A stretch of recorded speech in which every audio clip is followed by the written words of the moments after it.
Hello everyone, my name is Huanlin Zhang. Our CEO Zhihong Liu is traveling, so he cannot make the presentation today. I'm going to present this paper on his behalf. Our paper is entitled Enabling Efficient Design Technology Interaction by Spec-Driven Extraction Flow. This is my outline. First, I'll talk about the bottlenecks in DTCO and our proposal to address these issues. Then I'll introduce spec-driven extraction flow, SDEF. Then I'll talk about SDEF speed and its parallelization scaling. Then I'll talk about baseline models and KOP definitions used in this paper. Then I'll talk about benefits of using spec window. Finally, I'll mention device KOP versus circuit figure of merit studied in this paper. First is the bottlenecks in current DTCO flow. This is the traditional DTCO flow that we are all familiar with. The major bottleneck is that the SPICE modeling in between is too slow. Usually it's done manually by the SPICE team in a foundry. When the model is a complicated bin model, usually it takes a few weeks. Sometimes it takes months to finish one version of model. So because it's very slow, the iterations between the technology side and design side cannot be done many times in a DTCO loop. Another issue is that in current foundry design house business model, there are no common language between them. For the foundry, they are strong in technology, but they are weak in the design end. However, they control the SPICE model via PDK. Design houses can only use the PDK to do their circuit design. So relatively, design houses have much less say in the DTCO loop in current model.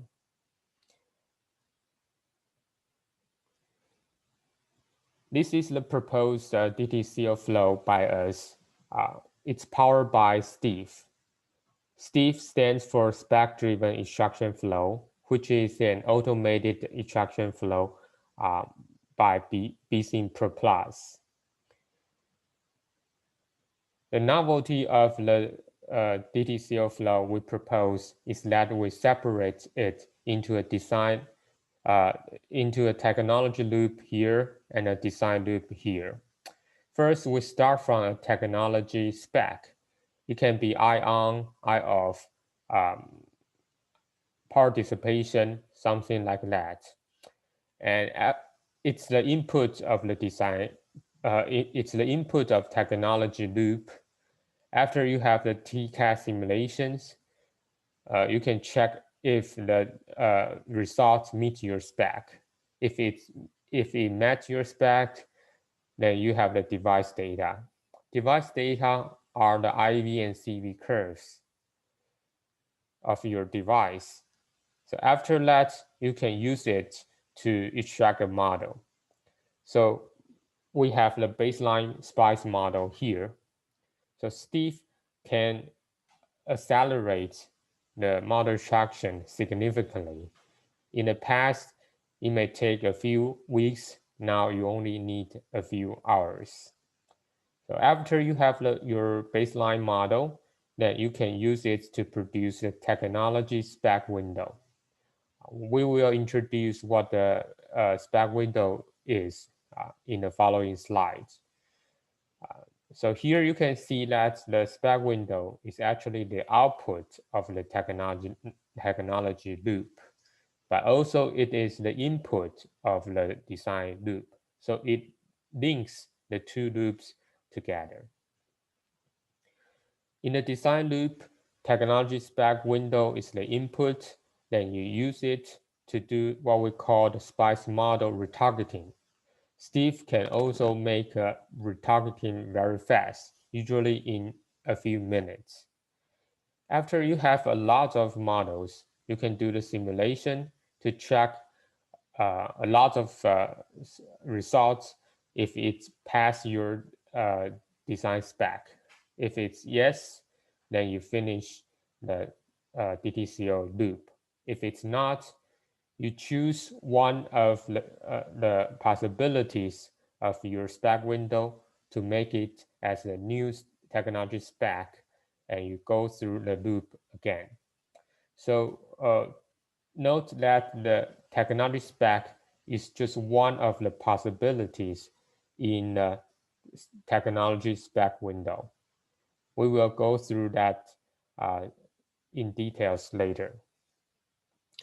First, let's check what the spec-driven extraction flow is. So SDEF builds on BSIM Pro Plus 3.0, and it's a fully automated extraction flow, which covers from best fitting, recentering, corner, to statistical, and even layout effect. It now supports BSIM-4, BSIM-bulk, and BSIM-CMG models. The difference between SDEF and other competitors is that it is spec-driven.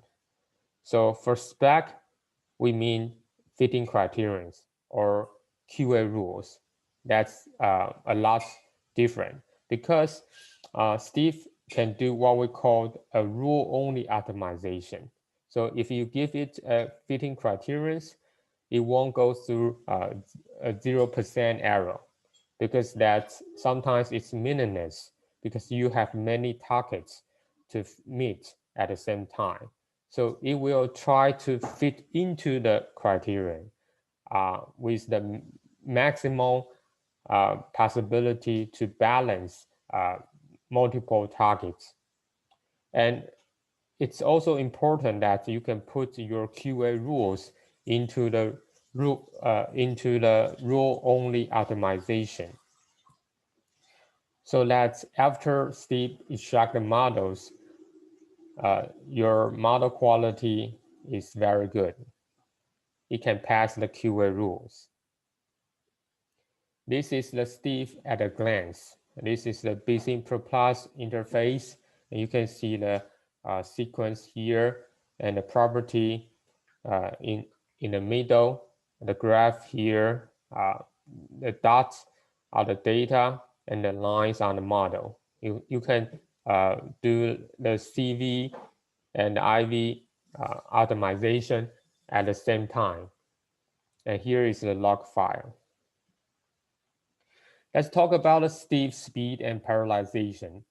So let me give you an example. For a typical BSIM-4 memory model project, which has 20 devices, 5 KOPs, SDEF can finish best fitting in just 1.5 hours, retargeting in 15 minutes, and corner model in 1 hour.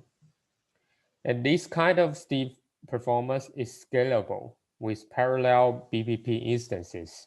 So you can see the plot here. 1 BPP is the reference. We measure it up to 16 BPP in parallel. It can give you about 11 times of speed upgrade. And we are also working on a cross-platform distributed parallelization system. The baseline models used in this paper, we refer to the IRDS specs for the 5 nanometer FinFET for high performance device. So we use BSIM-CMG 111 version to extract one NMOS model and another PMOS model using SDEF. This is the IDVG curve shown here, and the spec is here. So note that for the 5 nanometer, the VDD is 0.7 volts. And although it's a 5 nanometer technology, the effective length, gate length is 18 nanometer. And I also included some of the CMG parameters, process parameters here for your reference. This slide talks about the KOP definition. KOP stands for key output. So I list at these 6 different KOP here, its definitions here. Later we can see these KOPs in an IDVD curve. The reference IDVD curve for NMOS and PMOS is shown here, and KOP values are in this table for your reference. Note that all the currents are normalized with W effective. Here we'll talk about the technology spec window.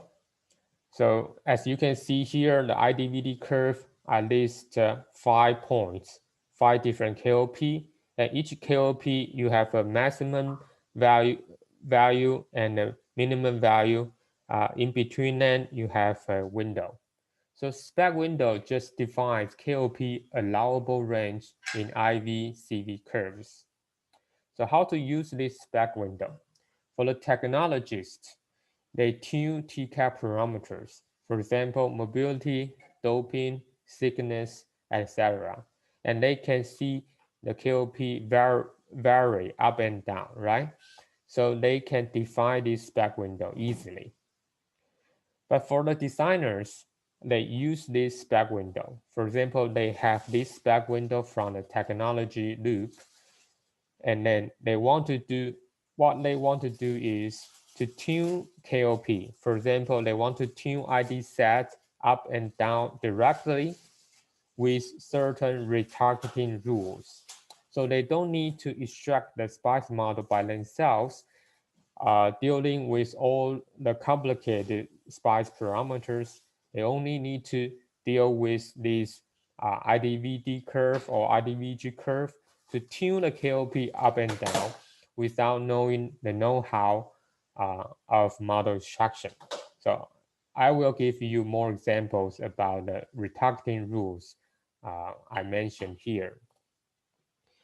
So in this slide, the key message is that the retargeting rules can be very flexible and even abstract. The first example is that to increase IDSAT while keeping VTSAT the same. We all know that when you increase the IDSAT, your VTSAT will naturally decrease, right? That's a balance. But usually what is more interesting is you keep the VT, but you increase ID. So that's one of the rules we may want to do for the designers. Another rule possibility is that in this IDVD curve, from the linear region to the saturation, there's a transition corner, right? For certain types of circuits, they may be sensitive in this region. How sharp it is to transit from the linear region to the saturation region. So we might want to have a lot of different models which have different IDVD transition slopes. The third example is that for the VDD sensitivity, so you can draw a line here like this. They are different IDSAT at different VDD. So usually when you have a mobility boost, your VDD sensitivity will change. How about you increase the mobility, but tune other SPICE parameters to keep your VDD sensitivity the same? So these 3 examples are just a few that I want to say it's impossible for you or designers to just tune the process and physical parameters to achieve.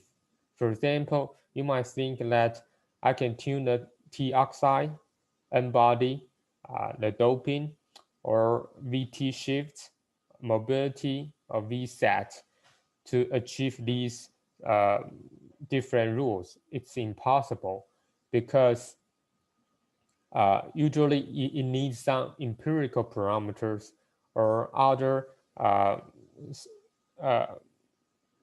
short channel effect parameters to balance this IDVD curve to achieve these retargeting rules. So what about having Steve do it for you, right?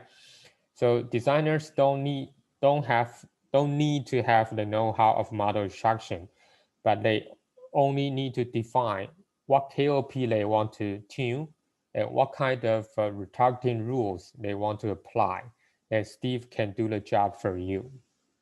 So after that, designers feedback the circuit figure merit results because you already have a lot of models all within the spec window. So they can feedback these results to iterate with the technology side of the loop. So let me emphasize that it's impossible to do the model extraction by the designer itself because, for example, the parameter sensitivity is hard to control. For the U0, which is low field mobility, it looks quite symmetric among different KOP when you increase it or decrease it. So that's what we traditionally would think. But for other parameters, for example, VSAT, which is the velocity saturation, as you can see here, it's skewed to one side. So when you increase it, you only have a low sensitivity. But when you decrease it, it has a large sensitivity. But actually, this kind of parameter sensitivity all depends on the combination of parameter set you use in your model. This is just an example of the reference model we use in this paper. Also, the parameter sensitivity can be very complicated because in one semiconductor physics equations, for example, for the IDSat, you have a complicated equation involving VSAT, VSAT1, and KSATIV. VSAT1 is related to VSAT, but they are in one is in the linear region, another is in the saturation region. So take a look at the left-hand side plot here. When we fix VSAT1, but vary VSAT, and we show three curves with different KSATIV. You can see that it will peak at first and then go down, depending on what KSATIV you use. So the delta ID set here is not monotonic, depending on the KSATIV. For the blue curve, it's monotonic, but for the black and red, it's not. The situation is very different when you fix VSAT, but vary VSAT1 here. Sorry.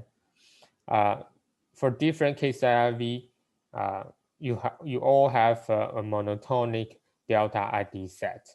So it's almost impossible for the designers to do this kind of parameter sensitivity to tune the model by themselves. But Steve can do it for you. Let's talk about the device KOP and the figure of merit here. We show several simple circuits in this paper. The first one is a three-stage ring oscillator. We show the oscillation frequency versus different KOPs. These are KOPs for the NMOS. And we found that the ID high has the highest correlation of oscillation frequency to this KOP. Another example, we use the 60 SRAM for the read static noise margin. We find that the ID low has the highest correlation, but actually ID effective and ID mid also have very high correlation here. We also study a few basic digital gates for the 3-input NOR gate, 3-input NAND gate, and the D flip-flop. We study the time delay relationship with these KOPs.